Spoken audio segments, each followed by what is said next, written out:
बिस्मिल्लाहिर्रहमानिर्रहीम।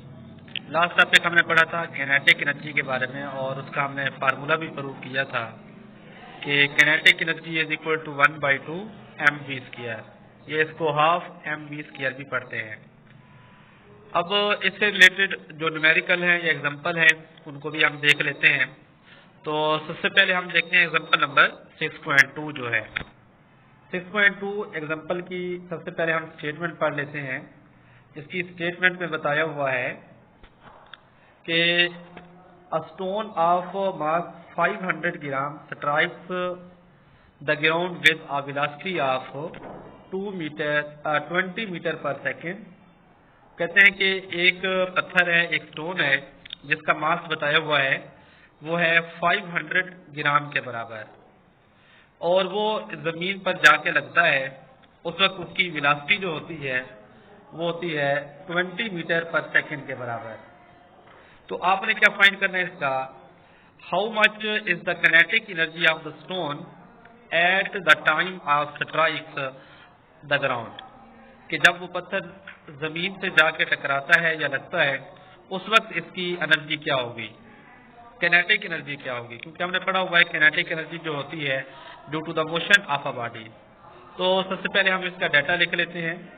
डाटा में हमें बताया हुआ है, इसका मास बताया हुआ है m इज इक्वल टू 500 ग्राम है। इसको किलोग्राम में चेंज करने के लिए 1000 पे आप डिवाइड कर लोगे, यानी कि डिवाइडेड बाई 1000 कर लेंगे। तो इसका आंसर हमें मिल जाएगा 0.5 किलोग्राम के बराबर। इसके बाद हमें इसकी वेलोसिटी बताई हुई है। तो वेलोसिटी देखते हैं इसकी कि वेलोसिटी कितना है। वेलोसिटी हमें बताई हुई है वो है 20 metre per second. 20 metre per second. अब लगाते हैं फार्मूला किनेटिक एनर्जी का। किनेटिक एनर्जी का फार्मूला होता है हाफ mv²। अब m की जगह पर आप पुट करेंगे 0.5 और v की जगह पर आप पुट करेंगे 20 मीटर पर सेकेंड। इसके बाद आपने कैलकुलेटर से इसको कैलकुलेट कर लेना है। तो सबसे पहले हम 20 का स्क्वायर लेंगे क्योंकि v का स्क्वायर लिया हुआ है। तो 20 का स्क्वायर लेंगे तो ये बन जाएगा 400। अब इसकी आपने कटिंग करनी है। देखिए इसकी कटिंग करने के दो तरीके हैं कि सबसे पहला तरीका कि आप 2 को इसके साथ कटिंग करें तो 200 बन जाएगा। 200 को फिर आप यहाँ से देखें, इसकी 2 को हम 4 से डिवाइड करते हैं तो ये 200 आ जाएगा। अब 200 को 0.5 किलोग्राम के साथ मल्टीप्लाई करेंगे तो इसका आंसर मिल जाएगा 100 जॉल के बराबर। यानी कि इसी तरीके से जो हमारे पास किनेटिक एनर्जी आ जाएगी वो आ जाएगी 100 जॉल के बराबर। तो इससे रिलेटेड कोई भी क्वेश्चन हो, कभी आपसे m की वैल्यू पूछी जा सकती है या v की कीमत पूछी जा सकती है, तो ये फार्मूला आप मैथमेटिक रूल को इस्तेमाल करते हुए आप हल कर सकते हैं। अब मूव करते हैं हम अपने नेक्स्ट टॉपिक की तरफ, वो है पोटेंशियल एनर्जी। तो सबसे पहले इसकी भी डेफिनेशन हम पढ़ लेते हैं, सिंगल ब्लॉक में देख लें।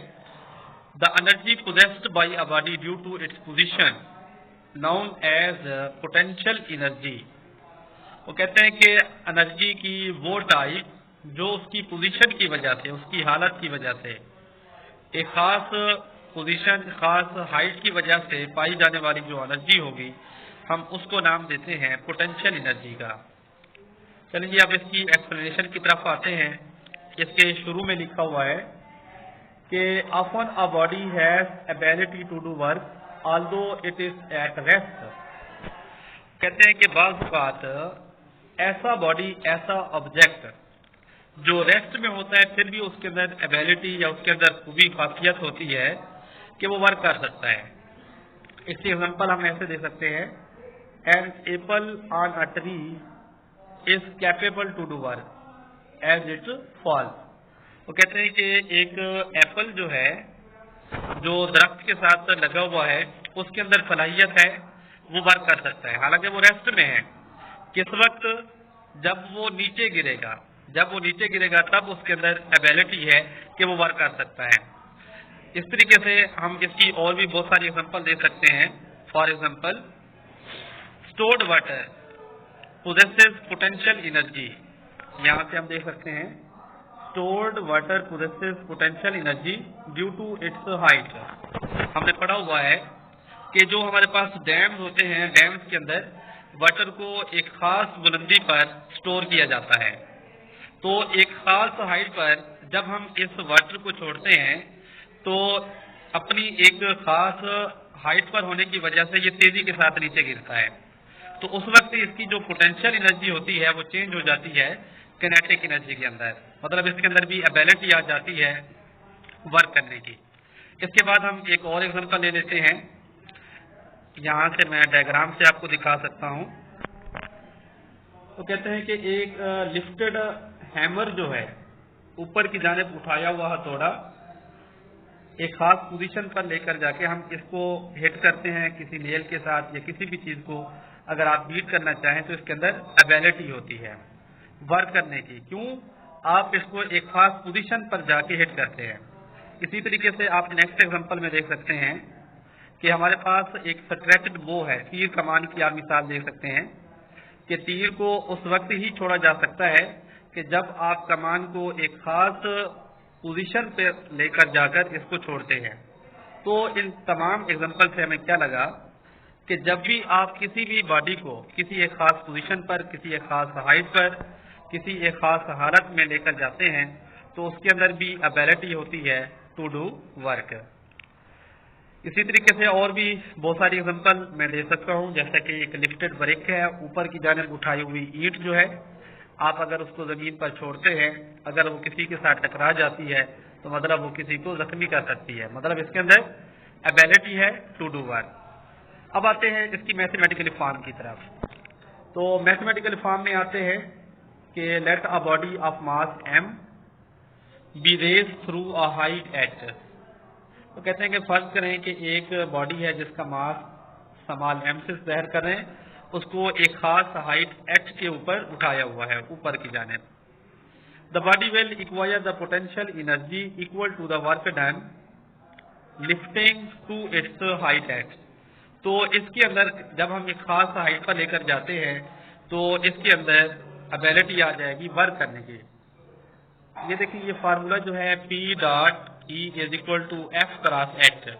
देखिए वैसे वर्क का फार्मूला होता है W is equal to F S के बराबर, F S के बराबर। अब यहाँ पर आपने S की जगह पर H लिखा है, मतलब ये तमाम की तमाम डिस्टेंस होते हैं। किसी चीज की लेंथ हो जाए, किसी चीज की विड्थ हो जाए, किसी चीज की हाइट हो जाए, और या तमाम के तमाम आप इसको डिस्टेंस, लेंथ आप थोड़ा सा ज्यादा डिस्टेंस कह सकते हैं, विड्थ वाला ये आप चौड़ाई वाला हिस्सा है आप कह सकते हैं कि ये थोड़ा कम फासला होता है। और इसी तरीके से एच हाइट, आप किसी बुलंदी पर जाते हैं, ये भी एक तरह का डिस्टेंस है। इस वजह से आप एस को रिप्लेस कर देंगे एच के अंदर। तो अब डब्ल्यू का फार्मूला बन जाएगा W is equal to F cross H आ जाएगा। तो इसी तरीके से फार्मूला बन जाएगा P is equal to F cross H. अब यहाँ पर देखिए हम क्या चेंजिंग कर रहे हैं। अब हमें पता है कि F जो होता है वो बराबर होता है, F बराबर होता है W के, और W बराबर होता है mg के बराबर। अब आपकी मर्जी कि आप लिखें F is equal to mg या W is equal to mg। अब हम देखेंगे अपने सवाल के मुताबिक, हमारे सवाल में हमें क्या बताया हुआ है कि F क्रॉस एच, F लिखा हुआ है, F की जगह पर आपने चेंज किया W, और फिर W की जगह पर आप चेंज करेंगे mg। अब नेक्स्ट मूव करते हैं हम। तो अब देखें, अब फार्मूला हमारा बन जाएगा P डॉट F को चेंज कर दिया आपने W के अंदर, तो फार्मूला हमारे पास बन गया potential energy is equal to WH, और W की जगह पर आप चेंज कर देंगे mgh। तो इस तरीके से पोटेंशियल एनर्जी का फार्मूला जो हमें मिल जाएगा वो है potential energy is equal to mgh के बराबर। अब देखते हैं इससे रिलेटेड जो न्यूमेरिकल है, एग्जांपल में देख सकते हैं आप 6.3 है या 6.4, इनमें से मैं एक एग्जांपल करा देता हूं। A body of mass 50 kilogram raised to a height of 3 metre.